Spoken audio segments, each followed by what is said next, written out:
ladies and gentlemen, Pro Bowl tight end legend for the Detroit Lions, TJ Hockenson. Yeah! What's up, y'all? Hey, I want to let you know I'm a big fan of the way you operate, pal. Feels like you're like one of these like hippie, feel-good ass kickers on the field. It's a beautiful thing, TJ. I appreciate that. I like to portray that for sure. How is it feels like MCDC is a pretty similar character to you. Do you and him get along pretty well? I assume that he's much deeper and has more depth to him than what everybody assumes and imagines from his kneecap biting press conference. That's my guy. He's got a lot of energy. He's always on the field. He's got a knee sleeve on right now. I think that's his swag that he's been rolling with. But you got to give him a little shit with that. But he's a good dude. He knows his stuff. He's got us going in the right direction. And pushing us every day, honestly. So it's been fun. Have you noticed a change? Because obviously a lot of the coaches have played in the league, so it's a lot of players that are over there coaching, trying to change the culture completely. I mean, buying into Detroit. Has it been very obvious that MCDC and the boys are trying to change the building in a positive fashion? Has it been like, a lot more chatter outside the building than actually inside of it about it? No, it's honestly there's been a complete 180 in that sense. A lot of the coaches are players, like you said, old players, that have played in the league, had success in the league, and won in this league, So it's really cool to actually look at your coach, your position coach, or your head guy, and be like, he knows what it's like to be in a 3-point stance. He knows what it's like to be in the backfield. He knows what it's like to break a tackle and do this kind of stuff. And they know the grind. They know how to work. They know how to operate. And just kind of the energy that they bring into the building every day. It's kind of like a player.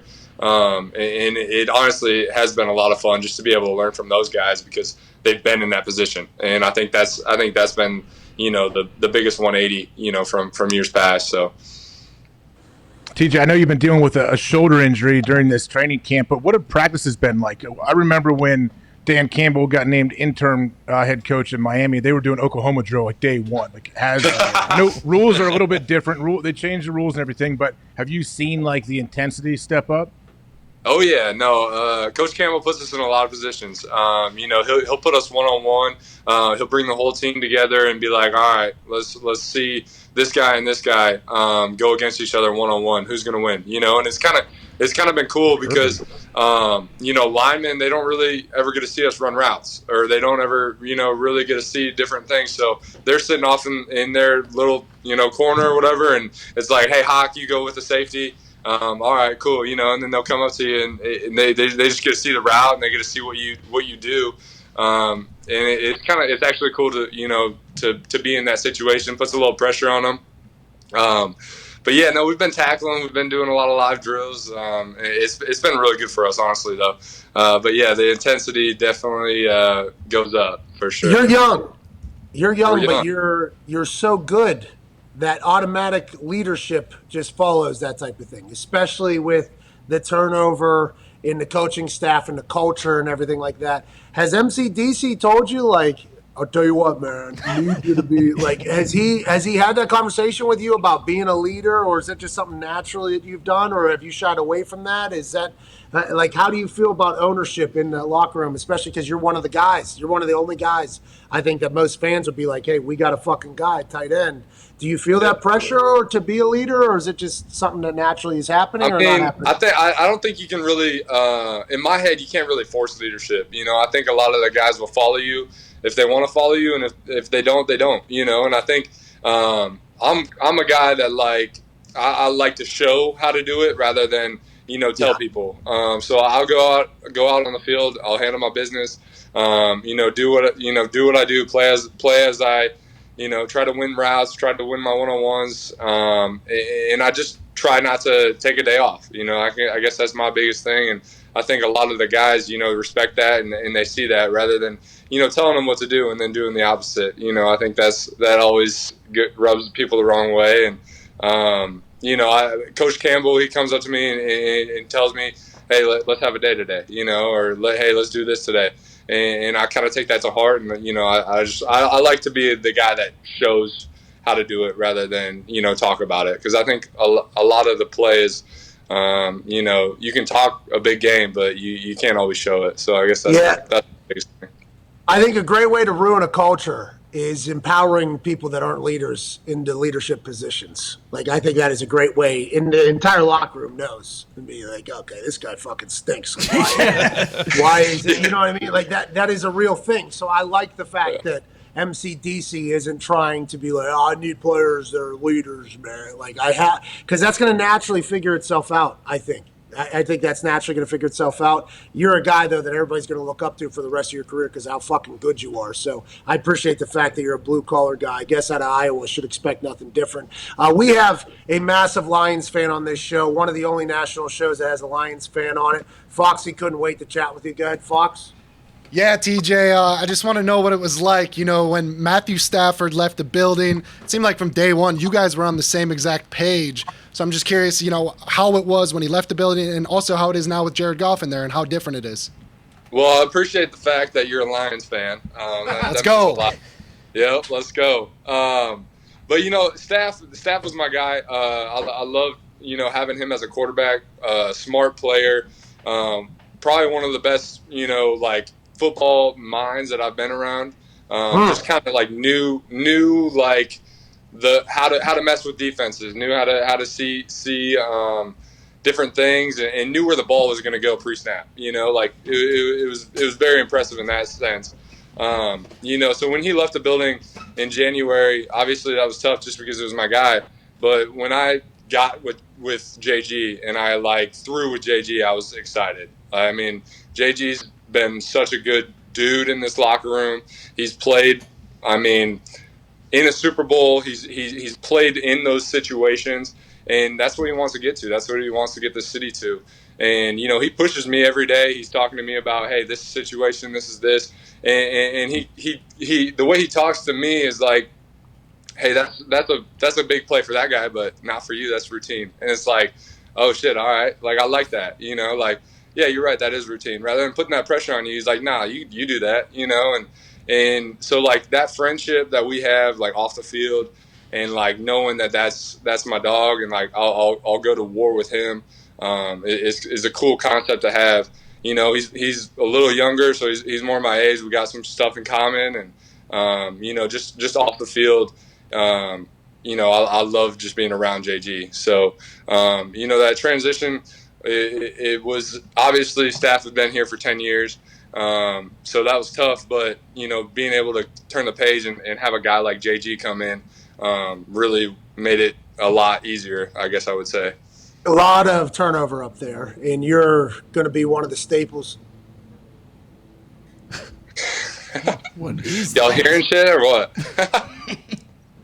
I had no idea we're cutting down fucking trees in my yard. Sorry, Hawk. I'm in day 9 of my COVID confinement. I'm allowed out into the wild tomorrow. I had no idea that was scheduled today. You do not deserve that. I apologize, but let's get back. Let's get back into this conversation because it's a good one. Whenever you do the tight end and you get a chance to kind of chat with the guys, and I'm not assuming that you guys weren't already friends. Kittle, obviously, Iowa, and he's way up there, Travis Kelce. But is there anything you learned this offseason from chatting with the other tight ends that you think made you excited? Because you're already an elite player. There's probably some things that only experience can kind of teach you and make you even mold you into an even better player. With the tight end TEU, was there anything you took out of that made you much better, you think? Or is it just mindset business stuff that happened down there? I think I learned how to drink a little better, but no, I'm kidding. Honestly, that was a lot of fun. Those dudes, you get to see those guys and actually, you're not around them as much off the field. You know who they are. You know who Zach Ertz is. You know who Travis Kelce is. You know who all these dudes are that make plays on Sundays, but you don't know what they're like off the field, and you don't know how they operate. That you don't know how they think. And so just being in that sense and being with those guys and understanding why they run a route the way they run this route, or how they see this coverage the way they see it, was really interesting. And during the day we worked, we went out on the field, we ran routes, You know, they were showing us choice routes. They were showing us seam routes. Kelsey was showing us how to run a 7-stop, like stuff like that. And it was cool to understand their motions, understand why they do things. But then it was also cool just to be with them off the field, like understand their personality and kind of like mold in that sense, because, now I'll we play whoever and I'll greet them after the game like they're my friend rather than they're a tight end, they're another tight end, and it's a close knit group in that sense anyway. And then when you actually get to know the person and know who they are, it just made it that much better. So we'll be trading jerseys a lot this year and doing all that.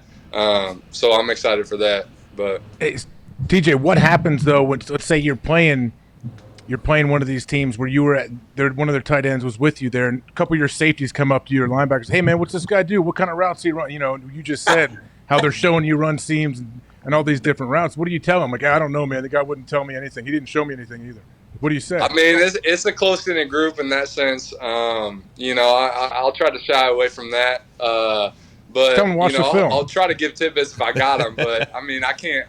They don't tell us everything either. They weren't telling us their ins and outs and all their secrets to what they do. But like tidbits and stuff. Like they're still, Travis Kelce, you're still not going to be able to stop. So, I mean, like, I'll try to give you as much as I can, but good luck. George, I mean, he's another guy. You're not going to be able to stop. So, but, I mean, I'll try to give you something, but I don't know. You're going to have a tough time. So. The tight end position, though, has grown into the most important position almost on an offense. If you got a guy, you got a guy. And the business side of it is real, like, hey, we block – just like this tackle that's next to us that's making $6 million more a year than we are, and we catch and run routes like that wide receiver that's on the other side of us, and they're making $6 to $7 million more dollars a year than I am. At your young age, with how good you are, business-wise, do you think at all? Have you even got into the business thing of this whole thing, or are you just I'm play football? I play football. Teach me the football. Have you even thought about the business side of everything? I mean, I'll be thinking about it here in the next couple of years. But I think right now, I haven't really thought about it as much. With George going through his whole contract and me being living down in Nashville and kind of seeing that aspect, it is kind of crazy to think that we get paid less than a tackle and less than a wideout when we do both. We have to know. There's checks where I'm making checks now, or there's a safety down in the box and I'm yelling a different play, and it's just like, so they put a lot on us as tight ends to be able to run a route, to be able to block, and then you have to know the whole offense. You have to know motions, you have to know formations, you have to know, you have to be able to decipher stuff. And with me and a lot of the tight ends in the league, they switch us from Y to F to Z to whatever it is. And so we have to know the whole concept as well as the quarter, and so it's one of those things where, yeah, I mean, they need to start paying us a little better, and I think there's nothing short of that. So, hey, good for you, by the way. You're going to be able to hopefully reap the benefits of a couple other guys going to the same battle for you, so you're going to look like the hero in there. Yeah, I've been saying it this whole time. More money.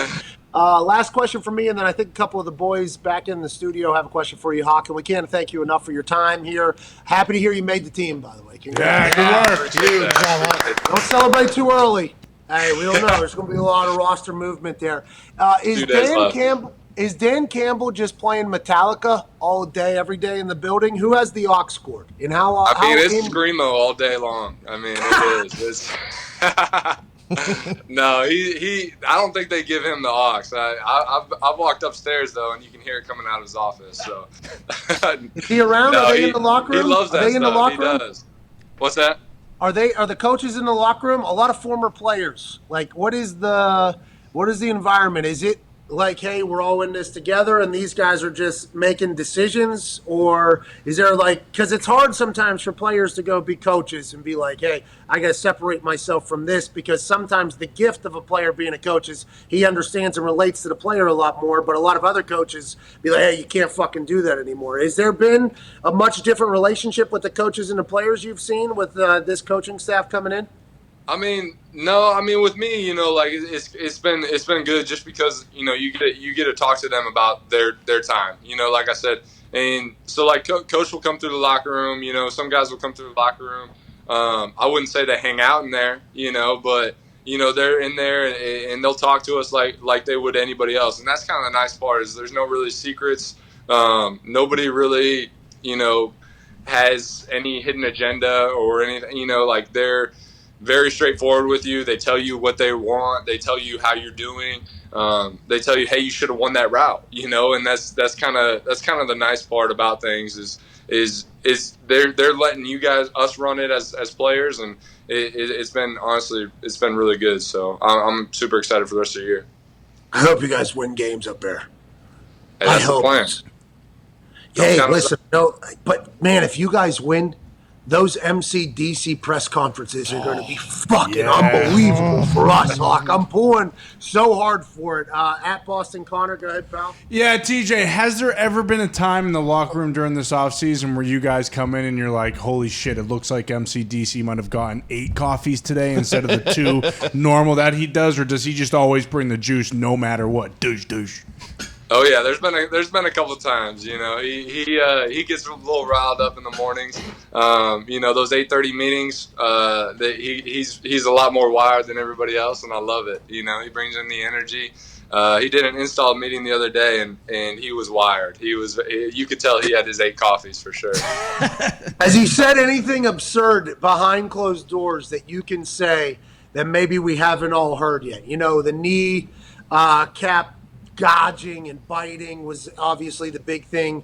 But I have learned in my life dealing with these deep thinking meatheads, which there is some very profound things that get kind of missed because the delivery's so ridiculous. Has there been anything that MCDC has said to you, you're like, God damn, that's very fucking profound, sir? I don't know about that. You know, I think he's pretty open with you guys. I think everything he says to us, he says to you guys. I mean, he's pretty straightforward with y'all. So I don't think he's hiding back. I mean, who he shows is who he is. So, I mean, I'm sure there's been a couple things that have got me, but I can't think of them off the top of my head. But man, I mean, he's dang straightforward with you guys, which I like. Hey, TJ, last thing for me, not even a question. Just something I want you to ask Dan Campbell at some point during this year after a big win. Go up and ask him about General Bobby Carpenter, if he has any stories with Bobby Carpenter. Yes. I'm curious as to where the truth lies in these stories. So that's just, you could tuck that away if you need to use it someday.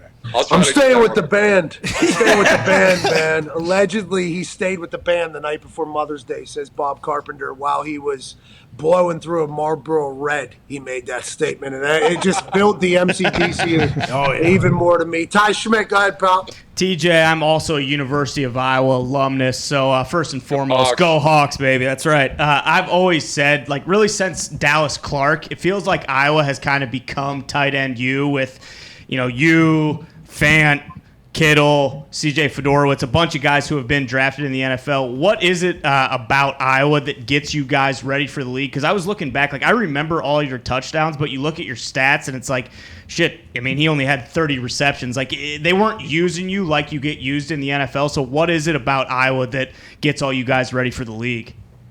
I mean, I think the biggest thing is, you know, they're a pro-style offense, you know, so they kind of teach us protections. They teach us route concepts. You know, they teach us how to block. And I think the biggest thing with Iowa is just the culture that they have. You know, I mean, I think they come in and they're like, hey, you're gonna have to work hard to play here. You know, like that. There's no sense of it. So when you get to the league, you just understand the amount of work that you have to do. You know.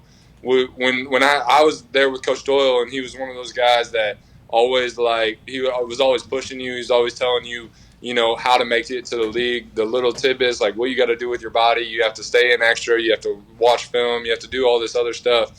And I think that was, you know, that helped me a ton just coming to the league and understanding that, hey, this is going to be work and it's not easy, you know. And you know, some places they work and then they go to school and they don't ever come back to the facility. And at Iowa, you worked in the morning, you went to school, and then you came back at night and worked hard. So, you know, I think that's kind of the biggest thing.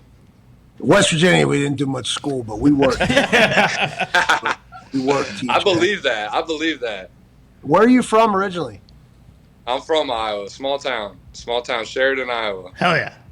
Really? 30. I think I don't know. Fact check me, but I think when I was there, it was like 3,800, maybe 4,200 people in that town. Jeez. What did Zero you at high school? stoplights. No Did you play stoplights. quarterback at high school? What did you do? Did you play? There's no way they only had you at tight end in that tiny ass little bumfuck town. They split me out. I was more of a wide receiver, but I played safety too. You ever kick a ball? What's that? Did you ever kick a ball over there? Oh yeah. I was a big punter. I did field goals every once in a while, but I don't know. Like you said, we didn't have a kicker there for a second, so I was thinking maybe I could show off my leg a little bit. The internet, every move MCDC makes, they're going to question it. With no kickers on the roster, I mean, we all thought maybe he was done with kicking. Maybe he was just changing the game. We're not going to 2 points only.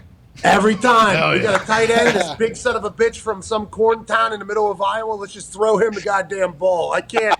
Thank you enough for joining us, TJ. Good luck this season. Thank you for your time. We appreciate the hell out of you, man. I appreciate you guys. Have a good one, man. Hey, good luck up there. Hey, go Pride, huh? Go be a part of that Pride up there. One pride, baby. One Pride, one time. Let's live. Ladies and gentlemen, TJ Hockenson. Yeah! I love that guy. Yeah, man. Weapon. Very good. Great lettuce. He's unbelievable at football, too. Oh yeah. Uh-huh. Very, very good player. When he said what town of 3,800 people, like those poor kids, he had to be decapitating every single day. Practice. Somebody's got to practice against him. Some of his teammates had to practice against him and build that, sharpen that iron. They had to just eat that fucking corn strength guy. I assume he played basketball too. He probably averaged 50 a game.